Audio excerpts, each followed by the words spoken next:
এই ব্যারাকপুর বিধানসভা কেন্দ্র এই মুহূর্তে অত্যন্ত গুরুত্বপূর্ণভাবে আবার আলোচনায়, কারণ লড়াই জমে গেছে। এই রাজ চক্রবর্তীকে আবারও ব্যারাকপুরে টিকিট দিয়েছে তৃণমূল কংগ্রেস। বিধানসভা কেন্দ্রের অন্তর্গত বেশ কয়েকটা ওয়ার্ডে তৃণমূল কংগ্রেসের হার রয়েছে। রাজ চক্রবর্তী বনাম কৌস্তব বাগচি, একটা হাড্ডাহাড্ডি লড়াই এবার হতে চলেছে। নমস্কার, আমি সুচারু। দাদা দিদির রাজনীতিতে আপনাদেরকে স্বাগত জানাই। আজকের দাদা দিদির রাজনীতিতে আবার রাজনৈতিক প্রতিবেদন এবং অবশ্যই নির্বাচন কেন্দ্রিক, কারণ এই মুহূর্তে প্রচারে ঝড় তুলছেন রাজনৈতিক দলের প্রার্থীরা। আর আজকে আমরা পশ্চিমবঙ্গের যে বিধানসভা কেন্দ্র নিয়ে কথা বলবো, সেই বিধানসভা কেন্দ্রে একটা লড়াই চিত্তাকর্ষক হতে চলেছে, এই কথাটা বলা যেতে পারে। আর এই বিধানসভা কেন্দ্র একেবারে শিল্পাঞ্চল, কলকারখানা দিয়ে ঘেরা এই বিধানসভা কেন্দ্র। রাজনৈতিক আবর্তেও কিন্তু সবসময় প্রায় গরমই থাকে। মানে নির্বাচন আসা মানেই বোমাবাজি, নির্বাচন আসা মানেই গণ্ডগোল, ব্যাপক অশান্তি, সংঘর্ষ পরিস্থিতি, এইগুলো এই বিধানসভা কেন্দ্রে সবসময় দেখা যায়। আমি বলছি ব্যারাকপুর বিধানসভা কেন্দ্রের কথা। এই ব্যারাকপুর বিধানসভা কেন্দ্র এই মুহূর্তে অত্যন্ত গুরুত্বপূর্ণভাবে আবার আলোচনায়, কারণ লড়াই জমে গেছে।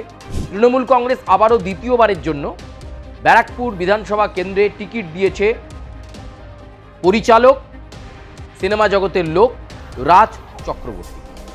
এই রাজ চক্রবর্তীকে আবারও ব্যারাকপুরে টিকিট দিয়েছে তৃণমূল কংগ্রেস, এবং এবারে যাতে জয়ের ব্যবধান রাজ চক্রবর্তী আরও বাড়িয়ে নিতে পারেন, সেইটাই তৃণমূল কংগ্রেসের পক্ষ থেকে তার কাছে বার্তা দেওয়া হয়েছে। অভিষেক বন্দ্যোপাধ্যায়, মমতা বন্দ্যোপাধ্যায় রাজ চক্রবর্তীকে বার্তা দিয়েছেন। যদিও সাম্প্রতিকতম বিভিন্ন নির্বাচনে দেখা গেছে, বিশেষ করে পৌরসভায় বেশ কয়েকটা ওয়ার্ডে তৃণমূল কংগ্রেসের কিন্তু হার রয়েছে। ব্যারাকপুর বিধানসভা কেন্দ্রের অন্তর্গত বেশ কয়েকটা ওয়ার্ডে তৃণমূল কংগ্রেসের হার রয়েছে। বিজেপির থেকে অনেকটাই পিছিয়ে রয়েছে তৃণমূল। এটাই রাজ চক্রবর্তীকে ভাবাচ্ছে, এবং এবারের লড়াই আরও জমিয়ে দেওয়া হয়েছে। ব্যারাকপুরের আরেক ভূমিপুত্রকে এবার এখানে লড়াইয়ে দাঁড় করিয়ে দেওয়া হয়েছে, তিনি কৌস্তব বাগচি। রাজ চক্রবর্তী বনাম কৌস্তব বাগচি, একটা হাড্ডাহাড্ডি লড়াই এবার হতে চলেছে। কলকাতা হাইকোর্টের দুঁধে আইনজীবী কৌস্তব বাগচি প্রথমেই আবেদন করেছেন বামেদের কাছে।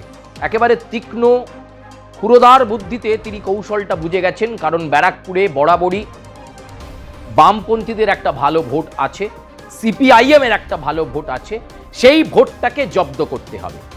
তাই তিনি প্রথমেই চলে গেলেন তরিৎ তোপদারের কাছে, গিয়ে তার কাছে আশীর্বাদ দিলেন, এবং তারপরে তিনি বলেছেন সমস্ত সিপিআইএমের কমরেডদের কাছে আবেদন করছি, সিপিএমকে ভোটটা দিয়ে ভোট নষ্ট না করে এবারে ব্যারাকপুরকে তৃণমূল মুক্ত করতে ভারতীয় জনতা পার্টিকে ভোট দিন, বললেন কৌস্তব বাগচি।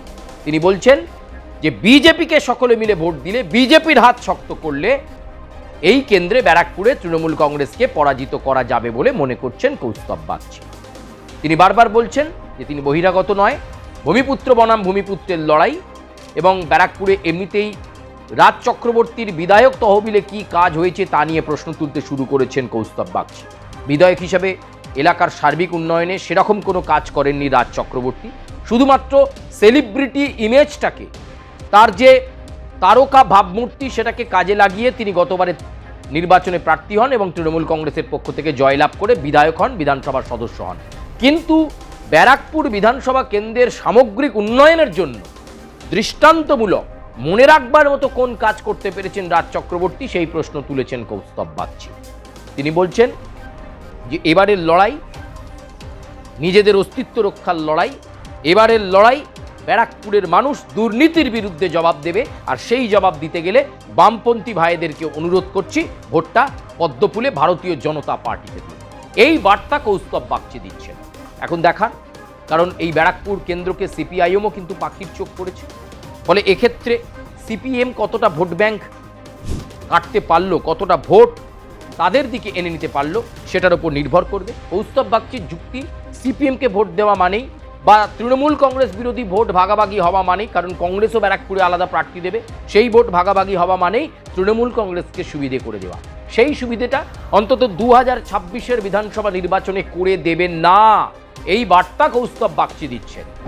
অন্যদিকে রাজ চক্রবর্তী বলছেন তিনি নিশ্চিতভাবে জানেন যে তৃণমূল কংগ্রেসের শীর্ষ নেতৃত্ব তার পাশে রয়েছে, ব্যারাকপুরের মানুষ রাজ চক্রবর্তীর পাশে আছেন, ব্যারাকপুরের মানুষ তৃণমূল কংগ্রেসের উন্নয়নের কর্মযজ্ঞে আছে, এই বিশ্বাস নিয়ে ডোর টু ডোর ক্যাম্পেনে যাচ্ছেন রাজ চক্রবর্তী। একদিকে রাজ চক্রবর্তীর পরাক্রম, আর একদিকে কৌস্তব বাগচির জেদ। কার জয় অপেক্ষা করছে সেটা হয়তো আর কিছুদিন পরেই বিষয়টা স্পষ্ট হয়ে যাবে।